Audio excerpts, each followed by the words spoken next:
আসসালামু আলাইকুম রহমতুল্লাহ। সম্মানিত দর্শক, চলে এসেছি সরিষা বাগানে। আর দেখতে পাচ্ছেন সরিষার কত শত লক্ষ কোটি ফুল ফুটেছে আর হলুদের রাজ্য হয়ে গেছে। এখানে আসলে আপনারা যেদিকেই দেখবেন শুধু হলুদ দেখতে পাবেন। একটু ওইদিকে ঘোরাও, ওই যে দেখেন কেমন হলুদ।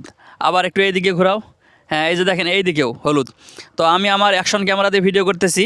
এইটা যদি আমরা ড্রোন দিয়ে ভিডিও করতে পারতাম তাহলে সবথেকে বেশি সুন্দর হতো। আসো দেখেন কত সুন্দর, কত সুন্দর, মজাদার।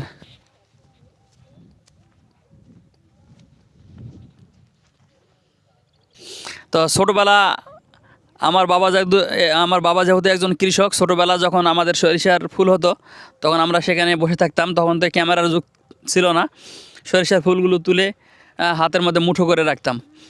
তো এই যে দেখেন কত সরিষার ফুল, সরিষার ফুল দেখেন কত সুন্দর।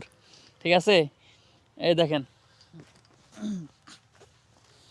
একটু বসে একটু ছবি তুলি। দর্শক দেখেন, হ্যাঁ মনে হচ্ছে যে এখানে তাঁবু করে 2-3 রাত এখানে থেকে যায় এরকম মনে হচ্ছে। এত সুন্দর ফুল এখানে ফুটেছে একদম। আর যেটা ঘ্রাণ, খুব সুন্দর ঘ্রাণ। আর এইখান থেকে শুরু হয়ে এটা লম্বা হয়ে ওই একদম ভারত সীমান্ত পর্যন্ত চলে গেছে। আর এদিকেও কিছু জায়গা বাকি আছে, ওই পাশেও কিছু জায়গা বাকি আছে যেগুলোতে সরিষার গাছ নাই। ওইগুলোতে কী কারণে নাই বা কি কি হয় না নাকি জানি না, কিন্তু এইভাবে এই জায়গাটা লম্বা হয়ে অনেক দূর পর্যন্ত এইভাবে চলে গেছে সরিষার ফুল একদম দেখা যাচ্ছে। তো দর্শক, অনেক সুন্দর জায়গা। যারা যারা ঘুরতে আসবেন বা শুক্রবারের দিনে যদি ভালো না লাগে তো জবাই ব্রিজ আসবেন। জবাই ব্রিজ পার হয়ে একটু ওই যে পার হয়ে আসলেই দেখবেন ডান দিকে এই সরিষার ক্ষেতটি আছে। ধন্যবাদ, আসসালামু আলাইকুম।